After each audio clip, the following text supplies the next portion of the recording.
Breaking Jain news.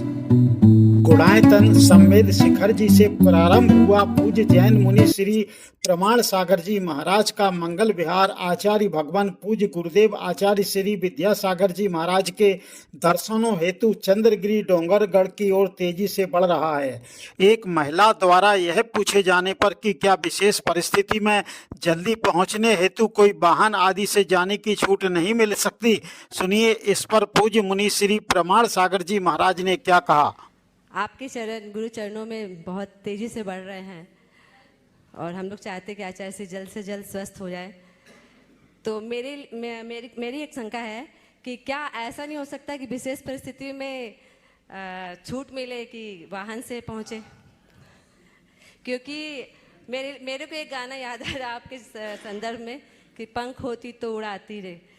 तो कई लोग ऐसे युवा लोग क्वेश्चन करते हैं कि बिहार के समय महाराज जी लोग चलते हैं तो उनके साथ चलने के लिए लोग गाड़ी से वाहन से आते हैं, तो दोस्त तो लगता है उनको भी। तो क्या ऐसी विशेष परिस्थिति में महाराज जी को कुछ छूट मिल जाती? अगर इस तरह की छूट होती तो बहुत सारी छूट हो जाती। चाहे जो परिस्थिति हो, मूल में भूल नहीं होना चाहिए। बाकी वाहन घोड़ा तो आपका, हमारा थोड़ी, हमारा तो 11 नंबर है, तो चलते रहते हैं। आप अपनी व्यवस्थाएं देखते हैं, हम लोग अपनी व्यवस्थाएं देखते हैं, उसके अनुरूप चलता है। हम तो ये भावना भाते हैं कि हम लोग पहुँचे और हम लोगों के पहुँचने तक हमारी सद्भावनाएं हैं, हमें उनके जाने पर पूर्ण स्वस्थ अवस्था में दर्शन मिलेंगे, ऐसी भावना हम लोग भी यही भावना भाते हैं कि वो पूर्ण स्वस्थ मिले। शुभोदय अतिशय क्षेत्र बीनागंज जिला गुना मध्य प्रदेश में बड़े बाबा भगवान आदिनाथ की मूर्ति पर हो रहे हैं निरंतर चमत्कार। क्षेत्र पर रात्रि में वाद्य यंत्रों घुंघरू आदि की आवाजें सुनाई देती हैं। सुनिए पूज्य मुनि श्री सुधा सागर जी महाराज ने इस संबंध में क्या कहा। शुभोदय तीर्थ क्षेत्र पर 2024 के दिन मूल नायक शुभोदय बड़े बाबा आदिनाथ का स्वतः ही अभिषेक होता रहा और 5-7 दिन तक चलता रहा। और जब श्री भक्तांबर जी की अर्चना होती है तो बिना कुछ हवा आदि के बिना छत पे डुलता है। और आजकल तो रात्रि में वाद्य यंत्रों की आवाज़ें भी सुनाई देने लगी हैं, घुंघरू आदि की। तो ये भविष्य के लिए क्या है? देखो, शुभोदय क्षेत्र पर गुना जिले में बीनागंज है, जहाँ से वो समोषण भूगर्भ से निकला था, यानी भूमि में से खोदते हुए निकला था। और भूमि में से जितनी प्रतिमाएं निकलती हैं वो अपने आप में एक अलौकिक शक्ति लिए हुए प्रकट होती है। शुभोदय के आदि पूरा समोषण निकला है, मंदिर का पूरा समोषण वहाँ खुदाई में निकला था। वो मूर्ति संकट मोचक है। उस मूर्ति की एक अलग से अपने आप में एक छवि है और उस मूर्ति के सामने कोई भी व्यक्ति कोई भी आश्चर्य अतिशय हो सकता है। उस मूर्ति का अभिषेक दर्शन जो भी अपनी करते हैं, उसकी एनर्जी ऐसी है जो नकारात्मक शक्तियों को बाहर फेंकती है। देवता लोग कभी कभी अदृश्य रूप से भरत क्षेत्र से निकलते रहते हैं, विचरण करते रहते हैं। कभी कभी जब उनको किसी मूर्ति में विशेष शक्ति दिखती है, विशेष अतिशय दिखाना पड़ता है, उनकी श्रद्धा भी किसी मूर्ति के प्रति होती है, तो उस मूर्ति के संबंध में ऐसी कुछ घटनाएं करते हुए वो निकल जाते हैं। जैसे अनायास छत्र को हिला करके निकल गए, अनायास मूर्ति में से अभिषेक की धारा होना।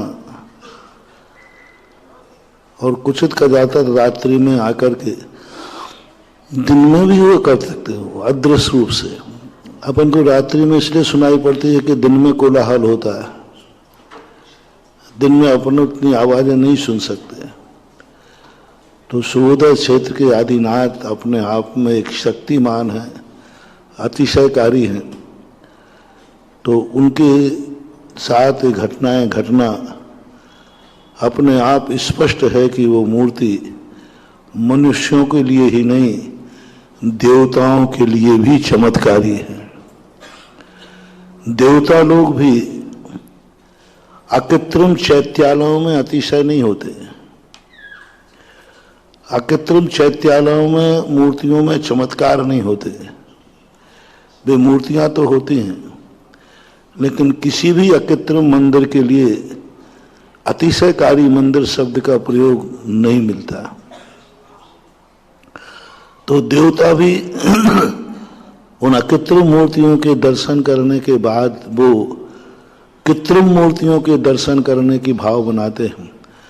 वो भी चूंकि ग्रस्त होते हैं, तो ग्रस्त होने के नाते वो भी चाहते हैं कि हमें उन मूर्तियों का दर्शन करूं, उन मूर्तियों का अभिषेक करूं, उन मूर्तियों का अष्ट प्रातिहार्य धारण करूं जो मूर्तियां अतिशयकारी होती हैं।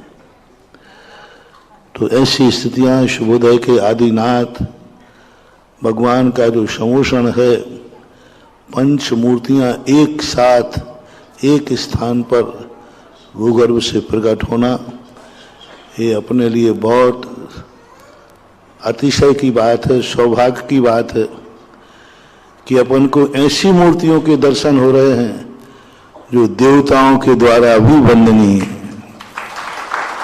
ऐसी मूर्तियों के अपन अभिषेक पूजन कर रहे हैं जिनके दर्शन देवता करने भी आते हैं।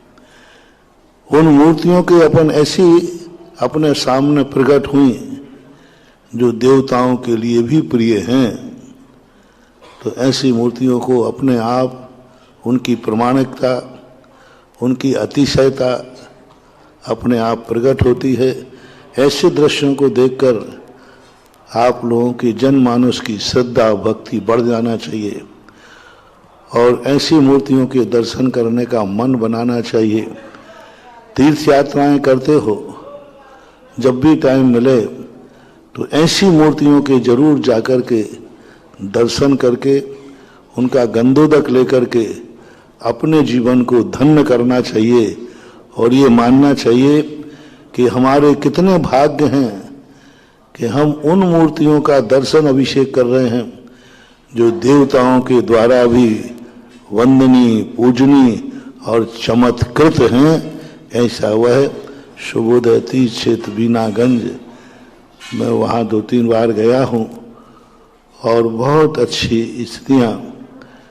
जब मैं पहली बार वहाँ गया था तो यही देखने गया था कि मूर्तियों में क्या है, तो मैं भी देख करके आश्चर्यचकित रह गया और उस मूर्तियों के लिए एक अलग से नया तीर्थ स्थापित हो रहा है। एक ही परिवार ने अपनी कम से कम 20-22 बीघा जमीन दान में दे करके वहाँ एक तीर्थ की स्थापना हो रही। आगे आने वाला युग वह तीर्थ क्षेत्र भी भारत का एक प्रमुख तीर्थ क्षेत्रों में बनेगा, जिसका नाम मैंने शुभोदय तीर्थ क्षेत्र दिया है।